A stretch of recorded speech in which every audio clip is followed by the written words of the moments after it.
Kama jinsi ambavyo tunajua kwamba Yoweri Museveni tayari amekwisha kutangazwa kuwa rais wa kama mshindi wa kura za urais katika taifa la Uganda, na tumekuwa tukipokea taarifa kadhaa kuhusiana na Bobi Wine na vile ambavyo vinavyoendelea katika mitandao ya kijamii vinavyomhusisha akizungumza katika mitandao ya kijamii kwamba matokeo ambayo yameweza kutolewa na tume ya uchaguzi ya Uganda yeye hajayapokea kama positive kutokana na udanganyifu mkubwa ambao wanadai kuhusika katika siku hiyo ya uchaguzi.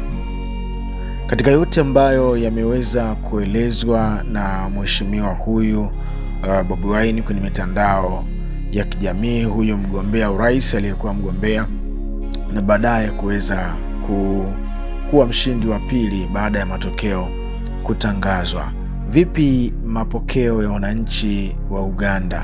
Je, wamepokea taarifa hizi za ushindi wa Yoweri Museveni kwa furaha kwa asilimia kubwa au furaha kwa asilimia ndogo? Je, ni makundi yapi zaidi ambayo yamepokea taarifa ya ushindi wa Yoweri Museveni kwa furaha, na asilimia ngapi imeweza kupokea taarifa za ushindi wa Yoweri Kaguta Museveni kwa masikitiko au kwa uchache wameona kwamba kuna sintofahamu ilitokea wakati wa uchaguzi?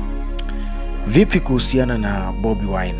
Bobi Wine mpaka sasa hivi ameishia tu kuzungumza katika mitandao ya kijamii kuhusiana na hata yale maelezo ambayo aliyoyatoa kupitia tu kwenye Twitter yake ni wakati ule ambao kura zikiwa zinaendelea kuhesabiwa. Kuna vumi ziliendelea kwamba ameweza kuchukuliwa na amepelekwa au ametekwa na watu wasiojulikana na kupelekwa sehemu ambayo haijulikani ni wapi, lakini baadaye taarifa aliweza kuichapisha yeye mwenyewe kukanusha kile ambacho kimeenea kama uvumi kwamba alitekwa au hayupo. Ila tahadhari iliyotokea jana yake usiku aliona helikopta zikiendelea kuzagaa katika anga la nyumba yake.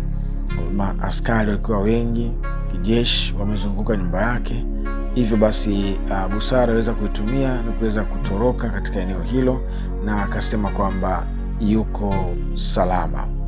Kwa hiyo ndiyo hayo ambayo yametokea katika taifa hilo la Uganda. Kwa hiyo kama utakuwa na maoni yoyote kuhusiana na kinachoendelea kule Uganda, unaweza ukatoa maoni yako hapa kupitia video hii.